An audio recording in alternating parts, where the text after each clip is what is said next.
श्री शिवाय नमस्तभ्यम दोस्तों, हर हर महादेव। कैसे हैं आप दोस्तों? कल है 30 नवंबर, अमावस्या का बहुत ही विशेष दिन। मार्गशीर्ष की अमावस्या के नाम से भी ये अमावस्या जानी जाती है और अगहन की अमावस्या के नाम से भी जानी जाती है। दोस्तों, अमावस्या की तिथि पितरों को समर्पित होती है। पितरों की वजह से अगर आपको कोई भी कष्ट होता है, देखिए दोस्तों, पितरों की वजह से कोई भी कष्ट हो सकता है।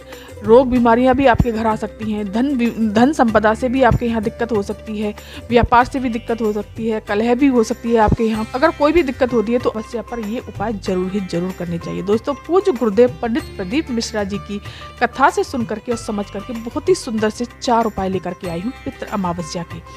अगर चलिए जानते हैं दोस्तों, पहला उपाय, अगर आपको ऐसा लगता है कि हमारे पितृ नाराज हैं, हमारे पितृ हमसे खुश नहीं हैं और उनकी वजह से हमारे यहाँ धन संपदा नहीं आ रही, या व्यापार नहीं चल रहा है, बिजनेस नहीं चल रहा है, नौकरी नहीं लग रही है, या रोग बीमारी बहुत हैं, परेशानियां बहुत झेलनी पड़ रही हैं, धन संपदा की आपके यहाँ बहुत ज़्यादा दिक्कत है, तो मात्र एक उपाय करना है। बहुत ही सुंदर सा अचूक उपाय है। आपको क्या करना है, कल अमावस्या 8:40 से शुरू हो रही है, तो 8:40 के बाद में आपको ये उपाय कभी भी कर लेना है। सुबह कर लीजिए या आप कर सकते हैं तो शाम को, दोपहर को, कभी भी ये उपाय कर सकते हैं। आपको क्या करना है, 2 कलश लेने हैं तांबे के, ठीक है, तांबे के कलश ले लिए आपने। उन दोनों कलशों में आपको जल भरना है। जल भर करके आपको अपने परिंदे से ही जल भरना है। दोस्तों, पूज्य गुरुदेव कहते हैं कि परिंदे का भाग पितरों को दर्शाता है, तो दोस्तों आपको अपने परिंदे से जल भर लेना है और आपको लेनी है 5 बेलपत्री, ठीक है, 5 बेलपत्री दोस्तों, लेकिन खंडित नहीं होनी चाहिए, ठीक है। प्यारी प्यारी सी सुंदर सुंदर सी बेलपत्री ले लीजिए। अब आपको वो 5 बेलपत्री आपको अपने सीधे हाथ में रख लेनी है। रख ली। अब सीधे हाथ में रख करके तांबे के दो जो कलश लिए हैं उसको एक के ऊपर एक दोनों कलश रख लेने हैं उसी हाथ पर जिस पर बेलपत्री रखी हुई है, ठीक है, रख ली। इसे लेकर के आपको सीधे भोलेनाथ के शिव मंदिर शिवालय पहुंचना है। वहां पहुंच करके उत्तर दिशा की तरफ मुड़ करके खड़े हो जाइए और जो दोनों कलश लिए हैं वो जैसे के तैसे ही आपको उठा करके नीचे रख देने हैं। एक के ऊपर एक रखे हुए हैं ना, ऐसे के ऐसे ही रखने हैं, उठा करके अलग नहीं रखना है, ऐसे के ऐसे एक के ऊपर एक रखा रहने दीजिए। फिर जो आपके सीधे हाथ में 5 बेलपत्री हैं उनको श्री शिवाय नमस्तुभ्यम मंत्र का जाप करते हुए अपनी कामना को कहते हुए, अपने व्यापार के बारे में, धन संपदा के बारे में, जो भी कष्ट है, परेशानी है, उसको बोलते हुए भोलेनाथ की शिवलिंग पर समर्पित कर दीजिए। और जो ऊपर का कलश है, दोनों कलश आपने उठा के रखे हैं, जो ऊपर वाला कलश है उसे ही उठाना है आपको। ध्यान रखिएगा, गलती मत करिएगा कि नीचे वाला कलश, नीचे वाला नहीं, ऊपर वाला ही कलश आपको उठाना है और भोलेनाथ की शिवलिंग पर श्री शिवाय नमस्तुभ्यम मंत्र का जाप करते हुए उसे समर्पित कर दीजिए, अपने पितरों का स्मरण करते हुए। इससे आपके पितर आपसे खुश होंगे और उनका भाग उनको प्राप्त होगा। उनका भाग जब उन्हें प्राप्त होगा तो आपसे खुश होकर वो मनवांछित फल की प्राप्ति जरूर कराएंगे, आपके सारे कष्टों को, दुखों को दूर करेंगे। और जो फिर नीचे वाला जो कलश बचेगा, आप सोच रहे होंगे कि ये कलश हमें कहाँ समर्पित करना है, ये जल हमें समर्पित कहाँ करना पड़ेगा, उसे उठा करके लाना है। कहीं भी आपके आसपास बेलपत्री का वृक्ष हो, देखिएगा, ढूंढिएगा जरूर, उस बेलपत्री के वृक्ष के नीचे पितरों का स्मरण करके वो जल समर्पित कर देना है। जो भी आपकी धन की समस्या होगी, जो भी धन से जुड़ी हुई कष्ट होंगे, वो जरूर ही दूर होंगे। इस उपाय को करने से दोस्तों चूकिएगा नहीं, इस उपाय को जरूर करके जरूर देखिएगा। प्रैक्टिकल करने में क्या जाता है, पूज्य गुरुदेव हमेशा कहते हैं कि प्रैक्टिकल आपको जरूर करना चाहिए। अब चलिए दोस्तों जानते हैं दूसरा उपाय। दूसरा उपाय है कि अगर आपके घर में बहुत कष्ट हैं, आपके जीवन में बहुत कष्ट आ रहे हैं, कोई भी आपका कार्य बन नहीं रहा है, या नेगेटिविटी आपके घर में बनी हुई है, कष्टों पर कष्ट आते चले जा रहे हैं, कैसा भी कष्ट हो सकता है दोस्तों, वो तो ये तो आपको पता होगा कि कैसा कष्ट आ रहा है आपके पास। तो आपको क्या करना है, मात्र 1 पीपल का पत्ता लेना है, ठीक है। ये अमावस्या तिथि का उपाय है। 1 पीपल का पत्ता ले लिया, साफ सुथरा सा सुंदर सा पीपल का पत्ता ले लीजिए। ये उपाय भी सुबह से लेकर के शाम तक आप कभी भी कर सकते हैं। पीपल का पत्ता ले लेना है और एक ले लेना है आपको कपूर का टुकड़ा, ठीक है, कपूर का टुकड़ा ले लिया। अब उस कपूर के टुकड़े को आपको उस पीपल के पत्ते पर रख लीजिए। अपने पितरों का स्मरण करना है, जो भी कामना है आपकी, जो भी कष्ट है वो बोलने हैं।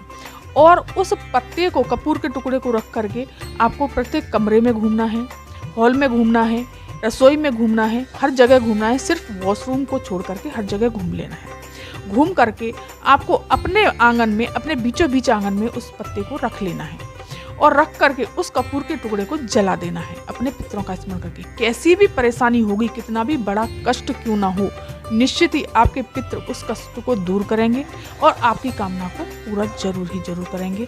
आपके कष्ट सब दूर होते चले जाएंगे। चलिए दोस्तों, जानते हैं अब तीसरा उपाय। तीसरा उपाय जानने से पहले अगर मेरे वीडियो पर आप पहली बार आए हैं, मेरी आवाज़ को पहली बार सुन रहे हैं, तो मेरे चैनल को सब्सक्राइब कर दीजिए, वीडियो को लाइक और कमेंट में श्री शिवानंद या हर हर महादेव जरूर लिखिएगा। चलिए जानते हैं तीसरा उपाय। तीसरा उपाय है आपकी कामना के लिए। जो भी आपकी मनोकामना है, आपकी इच्छा है जो काफ़ी समय से अटकी हुई है, पूरी नहीं हो रही है, या आपको किसी भी कार्य में सफलता प्राप्त नहीं हो रही है, सफलता आपको मिल ही नहीं रही है, तो आपको ये उपाय जरूर करना है अमावस्या के दिन। क्या करना है? आपको 3 दाने लेने हैं चावल के। चावल के दाने लेने हैं। चावल के दाने दोस्तों खंडित नहीं होने चाहिए, और 3 ही लेने हैं आपको पुष्प। पुष्प कैसे लेने हैं? सफ़ेद पुष्प लेने हैं। सफ़ेद फूल ले लीजिए, कोई से भी।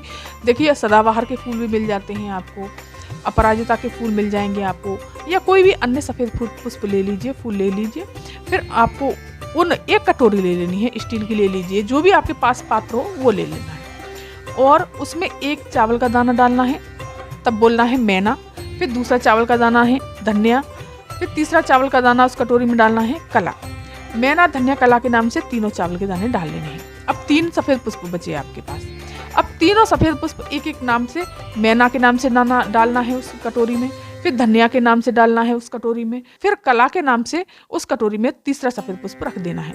ये तीनों चीज़ें आपको अपनी कटोरी को उठा करके अपने दरवाजे पर रखना है। कहाँ रखना है? अपने दरवाजे पर, जो मेन गेट है वहीं पर, अंदर की तरफ। 10 मिनट 5 मिनट वहाँ पर रख दे रहने दीजिए।